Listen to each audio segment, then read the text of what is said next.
नमस्कार, the wire में आपका स्वागत है। मैं हूं आरफा खानम शेरवानी। सुप्रीम कोर्ट के इतिहास में आज एक अहम दिन है और अहम दिन ये कि कुल मिलाकर 9 जजों ने शपथ ग्रहण ली, सुप्रीम कोर्ट के जज बन गए और इन 9 में से 3 कम से कम महिलाएं थीं। इनमें एक महिला 2027 में चीफ जस्टिस ऑफ इंडिया बन जाएंगी, तो ये बहुत खुशी की बात है। इन जजों के नाम भी मैं आपको पढ़कर बताऊंगी, लेकिन इस सब के साथ उस एक जज का जिक्र मैं ज़रूर करूंगी जिनको शपथ लेने का मौका नहीं मिला।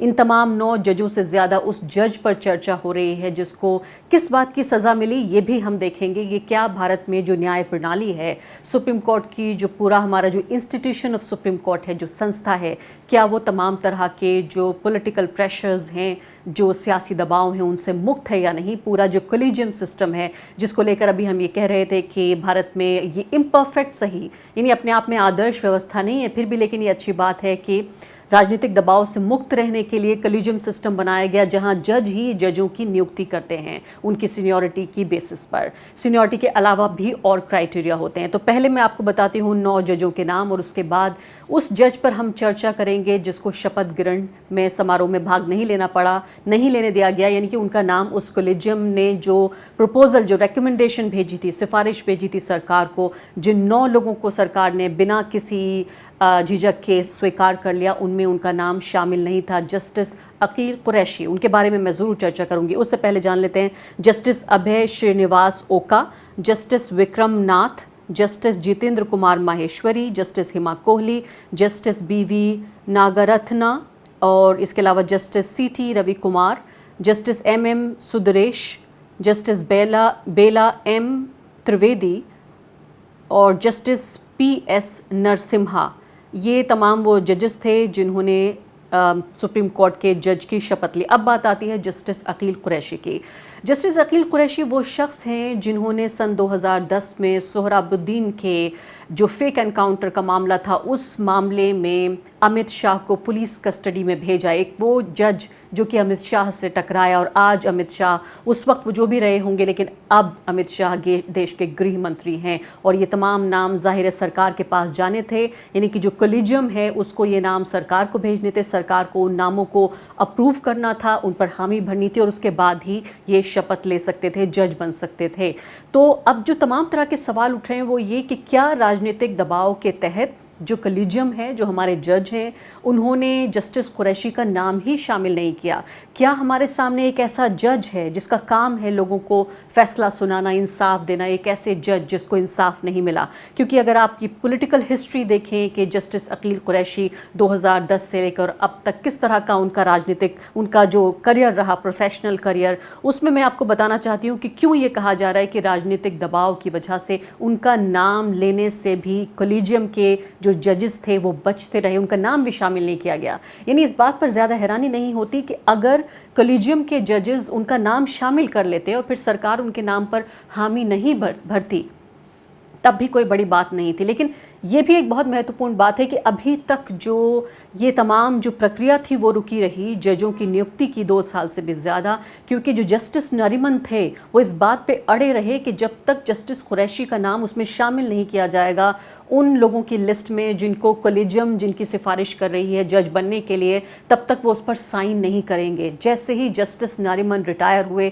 फ़ौरन ये प्रक्रिया शुरू हो गई और अब आपके सामने मैंने आपको बताया कि 9 जजों ने शपथ ले ली। तो इससे पहले जो 2018 का मैं आपसे जिक्र कर रही हूँ, 2018 में यही हुआ कि उनको जस्टिस गुजरात हाई कोर्ट में चीफ जस्टिस की पोजीशन खाली थी और वो देश के second senior most high court के जज हैं।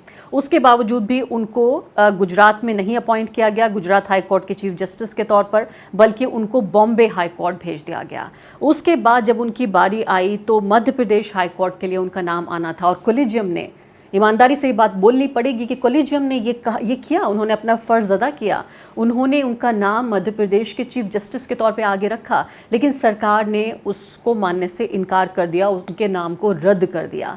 तो कानूनी तौर पे अगर देखा जाए तो उस पर कोलिजियम अड़ सकता था कि नहीं, हम इन्हीं को भेजना चाहते हैं, जो कि जजों ने नहीं किया। तो ये बहादुरी दिखाई कि उन्होंने नाम, उनको विवादित नाम होने के बावजूद भी उनका नाम आगे भेजा गया, लेकिन उसके बावजूद जब सरकार ने मना कर दिया तो फिर उनका नाम आगे नहीं बढ़ाया गया, उस पे नहीं अड़े जज, कोलिजियम नहीं अड़ा और फिर आखिरकार उनको त्रिपुरा हाई कोर्ट भेज दिया गया जहां पर वो अभी भी चीफ जस्टिस की हैसियत से काम कर रहे हैं।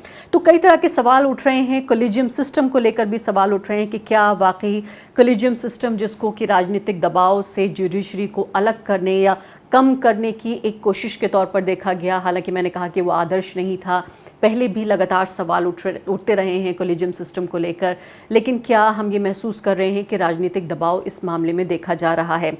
मेरे साथ इस मुद्दे पर बातचीत करने के लिए खास मेहमान मौजूद हैं, जस्टिस अंजना प्रकाश, जो कि पटना हाई कोर्ट में जज रह चुकी हैं, उनसे बातचीत करते हैं। जस्टिस प्रकाश, मेरा सबसे पहला सवाल आपसे यही है कि ये मैंने अपनी प्रस्तावना में बताया कि क्यों सरकार को जस्टिस अकील कुरैशी का नाम पसंद नहीं था, वो खुद पसंद नहीं थे, लेकिन क्या आपको हैरानी हो रही है कि कोलिजियम ने उनका नाम प्रपोज तक नहीं किया? सरकार चाहे उसे रिजेक्ट कर देती, लेकिन नाम भी प्रपोज नहीं किया गया। हाँ, जरूर हैरानी है और हैरानी के साथ दुख भी है।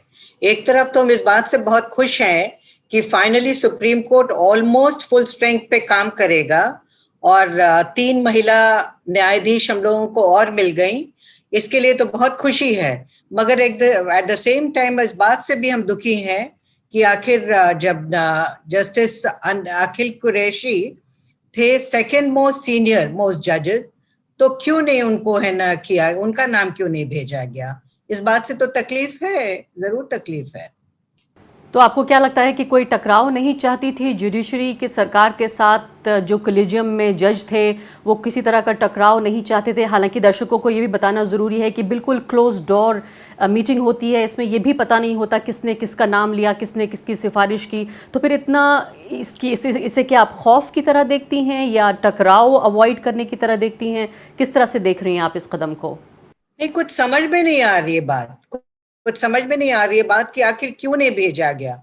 देखिए, क्योंकि जुडिशरी ने बार बार सुप्रीम कोर्ट ने ये रूलिंग दी है कि जजेस के अपॉइंटमेंट में प्राइमेसी है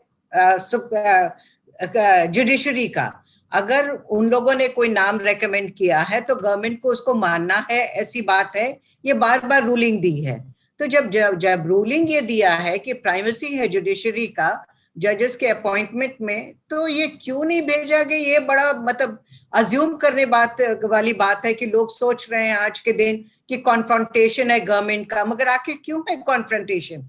ये बात बार बार लोग लिख रहे हैं कि चूंकि जस्टिस कुरैशी का कुछ जजमेंट्स प्रेजेंट डे गवर्नमेंट को अच्छा नहीं लगा होगा, इसलिए नाम नहीं भेजा गया। तो ये स्पेकुलेशन की बात है ना, ये तो मतलब हम लोग सोच रहे हैं, ये अटकला लगा रहे हैं। ये somehow the other एक जज के पोस्ट के लिए मेरे समझ से ये शोभा नहीं देता है। हम अपना ही मतलब उदाहरण देते हैं कि जब मेरा नाम जब प्रपोज किया था, ऑलमोस्ट 9 months लगे थे मेरा नाम क्लियर करने में, जैसा कि यूजुअल होता है। किसी किसी के नाम में तो 2 साल लगता है, बहुत मतलब है कि बहुत लंबा प्रोसेस है। तो उस बीच है ना, somehow the other हमको ये बहुत बुरा लगता था कि क्यों इतना समय लग रहा है, क्यों कुछ बताया क्यों नहीं जा रहा है। आफ्टर ऑल एक कॉन्स्टिट्यूशनल पोस्ट है जज के अपॉइंटमेंट का, मतलब उसके बाद सच अथॉरिटी ऑफ बीइंग अ जज, उसके बाद फिर इस तरह का स्पेकुलेशन सब कुछ अंधेरे में रखना अच्छा नहीं लगता है। ये मतलब बहुत ही बुरा लगता है। जस्टिस अंजना प्रकाश, हम दर्शकों को ये भी याद दिला रहे हैं कि किस तरह से इससे पहले भी इस तरह का मामला 2018 में आ चुका था।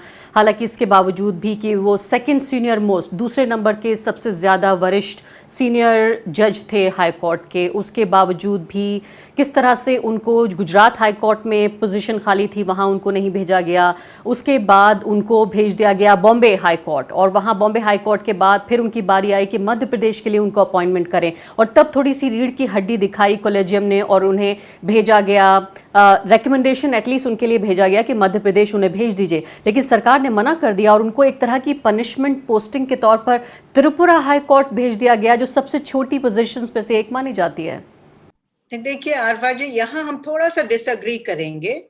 पनिशमेंट हम नहीं कहेंगे, छोटा हो हाई कोर्ट बड़ा हो हाई कोर्ट, उसका मतलब उसका बहुत वैल्यू नहीं लगता है। क्यों हम लोग कहें कि वहां पे सिर्फ चार जजेस हैं इसीलिए वो छोटा हाई कोर्ट है, इसीलिए है ना वो उतना महत्वपूर्ण है। नहीं है, ऐसा हम लोगों को नहीं सोचना चाहिए। मगर एट द सेम टाइम हम समझते हैं कि अगर फर्स्ट टाइम उनका नाम गया था किसी किसी एक अन्य हाई कोर्ट के लिए, तो कॉलेजियम को भी उसी पर रहना चाहिए था कि यहाँ उनकी जरूरत थी, उनको वहीं भेजना चाहिए था। बड़ा या छोटा से मेरा मेरा बहुत मतलब है ना कि हम उसको बहुत ज्यादा इम्पोर्टेंस नहीं अटैच करते हैं जी, कि लेकिन जस्टिस प्रकाश चीफ कहा ही जस्टिस तो जाता वो है कि चीफ जस्टिस है ना। जी हाँ, कहा ही जाता है कि जो मेन लैंड है उससे अलग करके, यानी गुजरात भी नहीं दिया गया उनको, उसके बाद मध्य प्रदेश भी उनको नहीं दिया गया और उनको त्रिपुरा भेज दिया गया। ये बात सच है कि हर जगह इंसाफ की ज़रूरत है, हर जगह मामले सुने जाने हैं, लेकिन इसकी एक पॉलिटिकल मैसेजिंग थी जिसको उस वक्त जब उनको त्रिपुरा भेजा गया, आपको लगता है कि उस वक्त भी रीढ़ की हड्डी दिखानी चाहिए थी कॉलेजियम को? नहीं, अगर कॉलेजियम ने अगर रेकमेंड किया था किसी खास हाई कोर्ट के लिए, तो वहीं के लिए उनको स्टिक करना चाहिए था। क्योंकि देखिए, कॉलेजियम जो है ना, कहीं पे भी ट्रांसफर करता है या कहीं अगर किसी का अपॉइंटमेंट करता है, तो वो देख के करता है कि वहां उस हाई कोर्ट को जरूरत होगी, वहां का चीफ मिनिस्टर उसके लिए हामी भरता है, तब कहीं जाके उस चीफ जस्टिस को वहां भेजा जाता है। तो इसीलिए मेरे समझ से तो वहां पे अगर भेज रहे थे कहीं, तो उसी पर स्टिक करना चाहिए था कि यहीं भेजेंगे। मगर हरफा जी, मगर ये बात सही है कि सब जगह कोई भी मतलब है ना जज का, this is not a new thing, lots of chief justice जिनका नाम रेकमेंड किया गया है कोई किसी स्टेट के लिए, वहां के चीफ जस्टिस चीफ मिनिस्टर ने रिफ्यूज किया है वैसे आदमी को, और फिर उसके बाद है ना क्या उसका रिकमेंडेशन चेंज हुआ है। ऐसी बात, ये काफी कॉमन बात है। हम्म। लेकिन ये बताइए, तो क्या ये उसी कन्फ्रंटेशन से बचने के लिए ऐसा किया गया? क्योंकि मैंने अपनी प्रस्तावना में बताया कि आज के गृह मंत्री को किस तरह से उस वक्त, जबकि ये सरकार नहीं थी, मोदी सरकार, और उनके खिलाफ एक फैसला दिया गया और शायद उसकी कीमत अभी तक अदा करनी पड़ रही हो। क्या आपको लगता है कि जो हाई प्रोफाइल पॉलिटिकल केसेस होंगे अब एक तरह से नज़ीर बन जाएंगे जस्टिस कुरैशी की, उनके बाद अब जो पॉलिटिकली चार्ज्ड और पॉलिटिकली खासकर जो हैवी केसेस होंगे उनमें जज या तो अपने को अलग कर लेंगे या फेवर में फैसला देंगे? नहीं, हम तो ऐसा नहीं समझते हैं। मेरे समझ से हर एक जज इतना हिम्मत वाला होता है कि जो उसके समझ में सही होता है उसी के उस वैसे ही वो फैसला देता है। वो गवर्नमेंट क्या कह रही है क्या नहीं कह रही है उस हिसाब से नहीं होता है। और किसी और को के साथ अगर ऐसा हुआ है कि उसका नाम रेकमेंड नहीं किया गया है, उसके वजह से वो प्रो गवर्नमेंट कोई फैसला दे, हम नहीं समझते हैं कि ज्यादातर जजेस जो हैं they work according to the conscious, according to the law. जी, जस्टिस प्रकाश, ये बताइए कि क्या इस खास मामले में आपको लगता है कि, क्योंकि ये पूरा जो कॉलेजियम का कॉन्सेप्ट है वो ये है कि जो राजनीतिक दबाव है उससे जुडिशरी को आज़ाद किया जाए, या जिस हद तक आज़ाद हो सके जुडिशरी उतना अच्छा है। ये हमारी जो न्याय की प्रणाली है, जो हमारा संविधान वादा करता है कि हर व्यक्ति को समान तरीके से न्याय मिलेगा इस देश में, हर एक भारत के नागरिक को, उस वादे को पूरा करने के लिए भी बहुत ज़रूरी है कि जुडिशरी हर तरह के दबावों से मुक्त रहे। लेकिन क्या इस मामले में आपको राजनीतिक दबाव नजर आता है? राजनीतिक तो नहीं बोलेंगे, क्योंकि मेरे समझ से 5 सीनियर मोस्ट सुप्रीम कोर्ट के जजेस लोगों ने डिसाइड किया है ये। तो ये सोचना जरा सा थोड़ा सा मुश्किल होता है ये कि पांचों के पांचों गवर्नमेंट प्रेशर में उन लोगों ने नाम नहीं भेजा, ऐसा नहीं समझ, ऐसा थोड़ा सा सोचना मतलब है ना क्या डिड्यूस करना थोड़ा मुश्किल मेरे समझ से लगता है। पॉलिटिकल प्रेशर तो नहीं लगता, मगर क्या बोले अब इसमें, जब तक कि वो लोग खुद नहीं बताते हैं। और ये भी बात सही है आरफा जी कि इट इज नॉट नेसेसरी कि सीनियर मोस्ट ही चुने जाएंगे for the post of supreme court. जैसे मिस्टर संजीव खन्ना ही है, justice Sanjeev Khanna, I think it was lower down in the रंग जब वो आए दिल्ली हाई कोर्ट से यहाँ पे बाईपास करते हुए, कईयों को बाईपास किया उन्होंने। तो ऐसी बात नहीं होती है कि बस सीनियर मोस्ट हो गए तो इसीलिए आप है ना सुप्रीम कोर्ट आपको भेज दिया जाएगा, ऐसी भी बात नहीं है। मगर जस्टिस कुरैशी का चूंकि ट्रैक रिकॉर्ड ऐसा रहा है, इसीलिए लोग डिडक्शन करते हैं कि इसलिए ऐसा हुआ होगा। मगर कौन जाने कि क्यों हुआ है। जब तक कि हम कॉलेजियम का डिस्कशन नहीं जानते हैं कि किस मुद्दे पर हुआ, क्यों नहीं हुआ, क्या नहीं हुआ, तब तक तो ये सिर्फ वही होता है ना कि when you think that the information which should come to you वो नहीं आया है, तो सब कुछ है ना अटकलें लगाने के ही दायरे में रहता है। और ये तो हमें कभी पता नहीं चलेगा कि क्या डिस्कशन हुआ। बिल्कुल नहीं, बिल्कुल नहीं कि आखिर क्यों क्या हुआ, पांचों जजेस ने आखिर क्या बात की। सबका डिस्कशन हुआ होगा, कुछ तो बताइए कि क्या है क्या नहीं है। हालांकि ये भी बात सही है कि इतना कॉम्प्लेक्स इश्यू है ना हर एक जज के नाम के डिस्कशन पर, कि क्यों क्या डिस्कशन उसके ऊपर हुआ, maybe at one point in time उसके लिए बहुत ह्यूमिलिएटिंग भी हो सकता है कि इस तरह की बात आपके बारे में हुई है। ये भी आखिरी बात बात, होती है। जी हाँ, मगर आखिरी बात उनको तो आपसे। बताना चाहिए ना, मेरे समझ से जस्टिस कुरैशी को तो बताना चाहिए कि आप सेकंड, हम मेरे समझ से ना ऐसा इवॉल्व करना चाहिए मेथड कि आप किसी और को ना बताइए, ठीक है, मगर the person who is concern उसको तो बता दीजिए कि आखिर क्या हुआ क्यों नहीं हुआ। एवरीबडी फील्स लाइक दैट, कि why did you not take me in when others were there. जैसे जैसे के बारे में हम अपने ही बारे में एग्जांपल देंगे। जब मेरा नाम गया था फर्स्ट टाइम, तो मतलब मैंने क्या चूज किया गया, तो देयर वर टू लेडी जजेस, ठीक है, लॉयर्स को जिसको चूज किया था उसमें से एक को किया गया, और दूसरे के बारे में मैंने क्या सुना गया कि चीफ जस्टिस कह रहे थे कि I want only one lady lawyer to जिसका नाम भेजा जाए। मगर ये भी तो सिर्फ बात की बात है ना, आपने क्यों मेरा नाम नहीं चुना, ये तो हम, I felt very insulted about it. I wanted to know, why you did not send my name when I was fully competent, honest. I had a very good track record. So I had a right to know. Similarly, I would say, that even if the public does not know, let that be in, the arena of speculation. मगर justice Qureshi को तो जरूर बताना चाहिए कि आखिर क्यों उनको नहीं चुना गया, why? बिल्कुल, It's उनको very ये insulting, जानने का हक है। humiliating. और साथ में जस्टिस प्रकाश, इसके अलावा मैं कह रही हूँ कि हर भारतीय को भी ये जानने का हक है, क्योंकि जो जज हैं उनका जो काम है, जो उनकी डिलीवरी है जस्टिस की, उसका सरोकार हर आम आदमी, हर ख़ास आदमी से है। तो जज का ये अपना प्रोफेशनल करियर हो सकता है, जिससे उसको अपना दुख हो सकता है कि उसको क्यों नहीं भेजा गया, लेकिन ये इसका सरोकार हर आम आदमी से भी है। बिल्कुल आखिरी सवाल संक्षेप में, कि कोलेजियम सिस्टम को लेकर लगातार सवाल उठते रहे हैं, पहली बार नहीं है, लेकिन कोई लोग कह रहे हैं, कुछ जानकार, कि ये भी अगर उसे भी पैमाना माना जाए तो उस लिहाज से भी ये नया गिरता स्तर है, ये न्यू लो है अंग्रेजी में कहें। आपको लगता है कि क्या जो जुडिशरी की जो इंडिपेंडेंस है, जो उसकी स्वतंत्रता है, इसके अलावा कोलेजियम सिस्टम की जो इम्पार्शियलिटी है, उस पर आपको कुछ सवाल उठ रहे हैं? अरफा जी, हम लोग है ना, we are pinning too much of hopes on the collegium system. हम लोग समझते हैं कि collegium system will be completely faultless, but that's not true Arfa, that's not true. Everything depends on the individual. आप आदमी कैसे हैं उसके ऊपर डिपेंड करता है ना, आपका इंटेग्रिटी, आपका ऑनर किस तरीके का है, आप किस तरह के चॉइसेस मेक करेंगे, किस कारणों से वो चॉइस मेक करेंगे। ये तो बहुत, मतलब नॉट नेसेसरी कि खाली जज ही अच्छा कर सकता है। Any other person, if I tell you, maybe you'll also choose, a very good person. You need not be a judge to be, to have a very good choice, of persons. So the integrity to be, हम लोग को ज्यादा ही we fix, too much of responsibility, too much of hope on the collegium system. Ji, I'm more cynical. I don't think like that. I'm sorry.